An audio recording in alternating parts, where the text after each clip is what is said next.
Welcome back to my channel, Mend with Mare.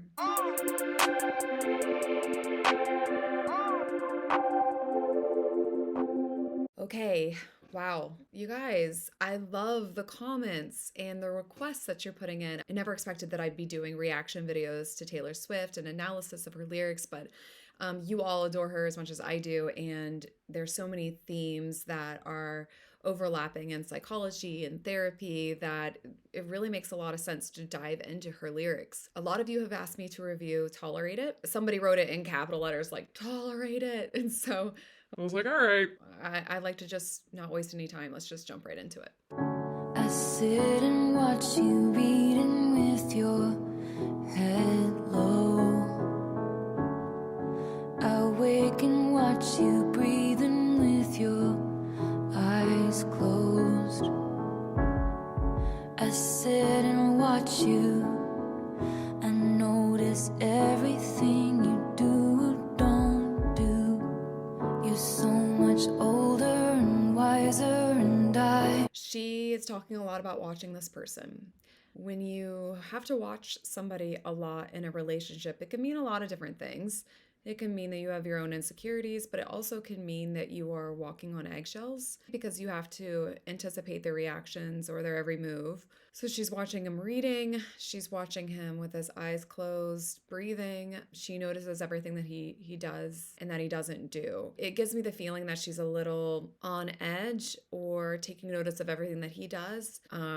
I don't know. I'm getting a feeling of submissiveness from her, not just because of the age difference. It's just from her watching but her taking note that he's older and wiser. I don't know if that's been told to her several times, but there's always a power differential in relationships based on age. There's no way of getting around it. And sometimes people get into relationships with people when there is a major power differential so that they can feel more dominant or feel as if they have more power in the relationship. So I'm not sure, but that's kind of what I feel right now.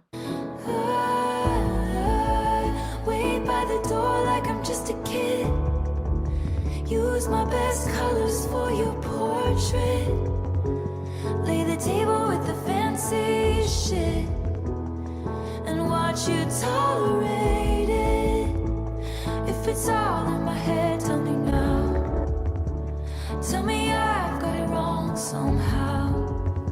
I know my love should be celebrated, but you tolerate it. Oh, so again with the power dynamics, definitely there. So waiting by the door like she's just a kid. You know how that can feel? You're just like waiting there for the person to arrive and you're hopeful that they take notice of you. It reminds me of being a kid and waiting for your parent to come home and waiting to get attention from them. When she says that she used my best colors for your portrait, that makes me think that she is a person that looks at the best in people. And sometimes that isn't good. Looking at him in her mind, using the best colors possible to design him or to see him. You can also think about there could be some narcissism here, not on her part, on his part, because narcissists love how they care most about how they appear in public. And it sounds like she's doing everything in her mind and in the public to emphasize his best colors. Sometimes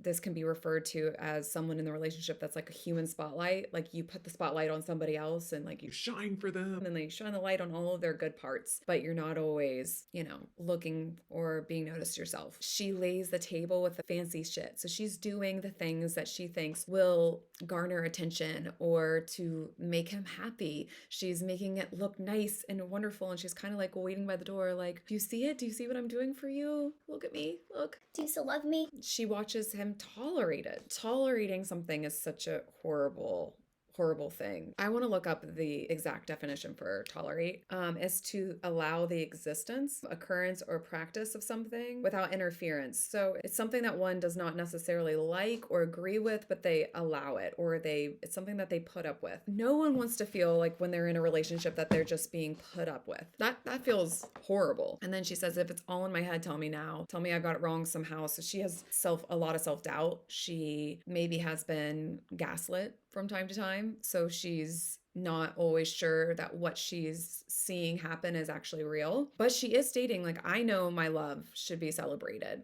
but you tolerate it. So she has an awareness that this is messed up, that this isn't the way that the relationship should be, but it is what it is at this moment. All right, let's keep going. I greet you with the battle heroes. Welcome. I take your indiscretions all in good fun. Okay, so now I see why you all recommended this video right at the after hoax, because I was talking a lot about cheating. So here she is. She greets him with a battle hero's welcome. So a battle hero is somebody that showed a lot of courage when they were fighting in war. They are someone that are to be admired for that. And so he comes home, and that means that she's there just like to greet him just with so much love and attention, and make sure everything looks beautiful and wonderful for him, because she feels as if, he deserves it. He's a battle hero. I mean, not literally, but you know what I mean. She takes his indiscretions all in good fun. Okay. So indiscretion is something that it's a behavior that is indiscreet. It displays a lack of good judgment. And typically an example of an indiscretion would be having an affair with someone at your office. It's something that is not in good judgment, in poor taste, but going back to thinking of like a 1950s housewife, oftentimes, it's perceived that an affair or indiscretions were no big deal, and that you got to just take it. It doesn't mean anything. You're married to him, When she says she takes them all in good fun, it hurts her. I don't think that it's all in good fun. I think that it's painful for her, but she's trying to present as if she's okay with it all. And I don't think she is. So anytime you're living a lie, it does not feel good. I sit and listen. I polish plates until they gleam and glisten. You're so much older and wiser, and Okay. I have a hard time with this. It's making me feel a little angry.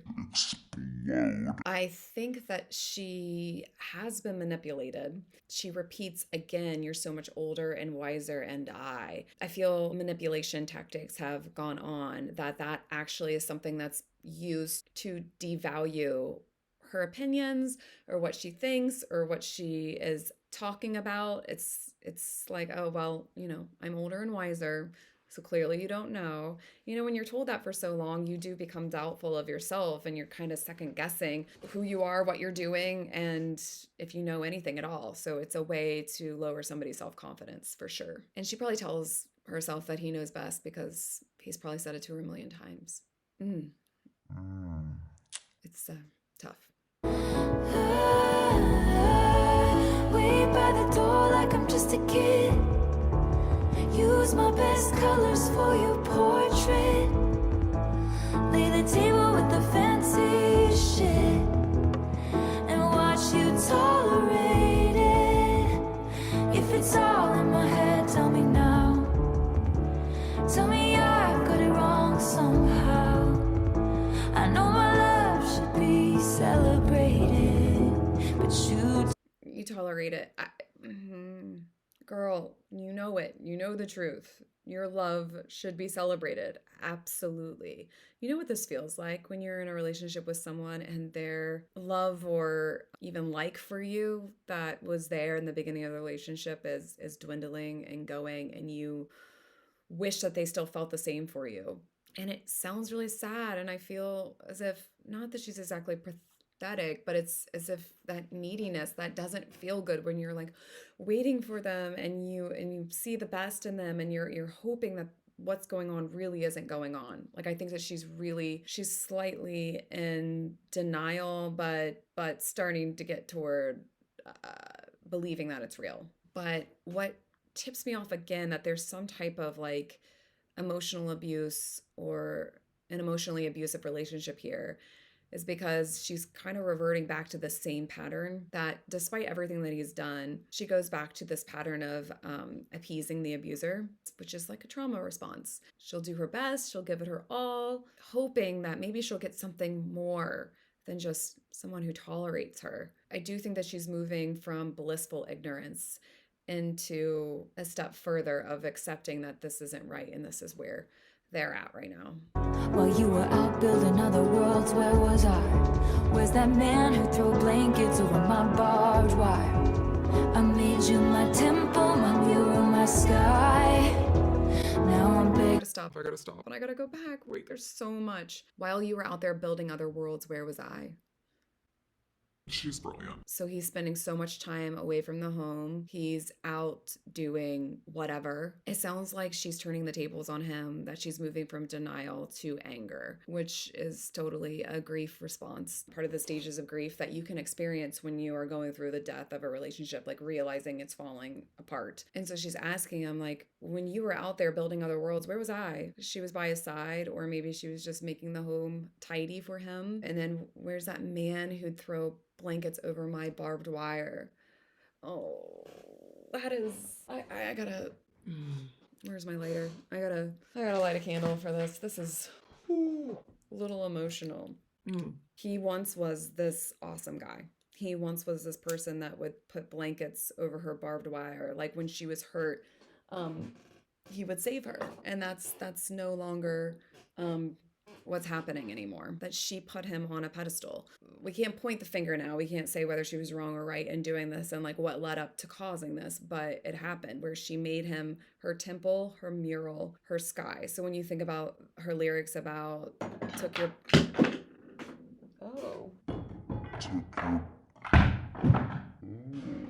Hopefully nothing's on fire.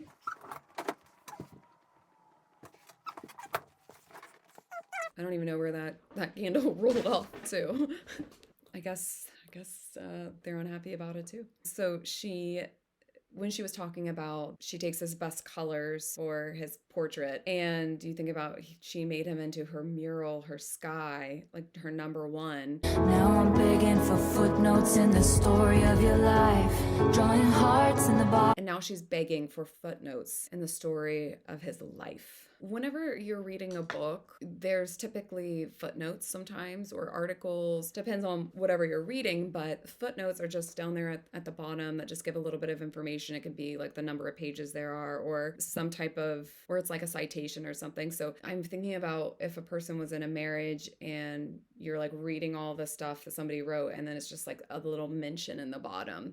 So she's just begging to just be mentioned in his life. So she is emotionally neglected. She's starved of attention, and drawing hearts in the byline. A byline is also kind of like a footnote, but it's different. Like if you're reading an article in a newspaper, and at the very bottom is the byline where they cite the author and maybe has like a little blurb about them, their background, their history, or other articles that they wrote or where they work, family. So she's drawing hearts down there in the byline. Like, so if he's down there, that she's trying to like put herself in there, that she's maybe married to him, or trying to draw love, like that might be a symbol that he does love her. That's just what comes to mind for me. You all might have a totally different idea, and I want to hear it too.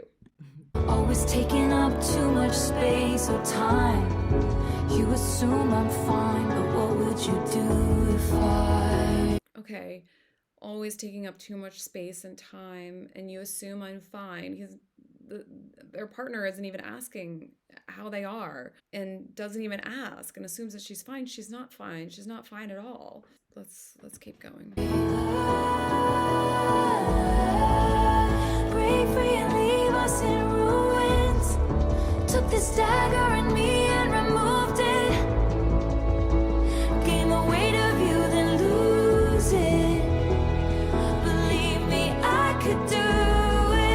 Okay, it sounds like she's getting her power back a little bit here. She's making these like threats. I mean, she's saying, you assume I'm fine, but what if I break free and leave us in ruins? Like, what if I say, I don't want this for myself anymore? Maybe I want more. What if I took this dagger in me and removed it? I think she's referencing the indiscretions that she took in all in good fun, that they were no big deal. The affairs were nothing. She's like, no, F it. I'm going to take this dagger. I'm going to pull it out. And then she says, gain the weight of you, then lose it. Sometimes when I heard that, it makes me think of gaining, like when you get married, you have the old ball and chain, the weight of the ball onto you. So she's like, I can gain that, and then I can lose it. Believe me, I can do it. Challenge me like I'm stronger than what you know. You have no idea, buddy.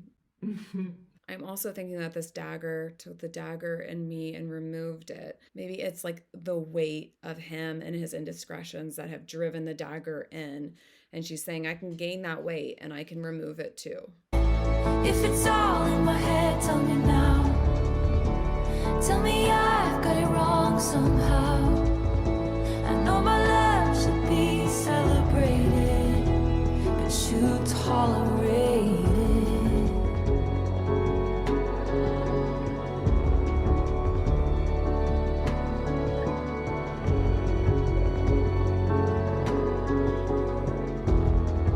I sit and watch you.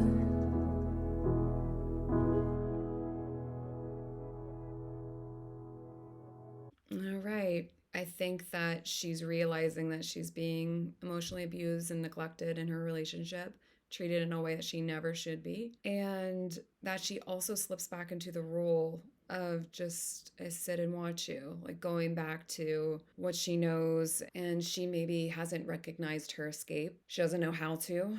I think that's what keeps people so long in the cycle of abuse in relationships.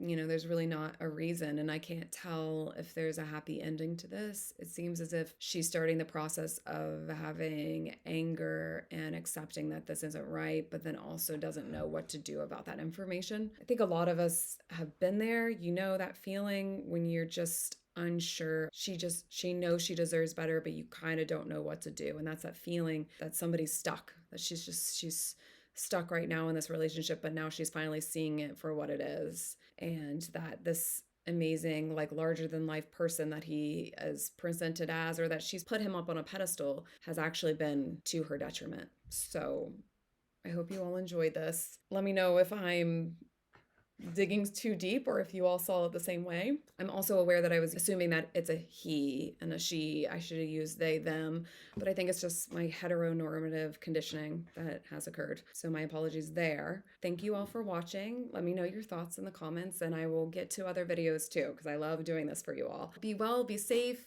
and I'll see you all soon. Bye.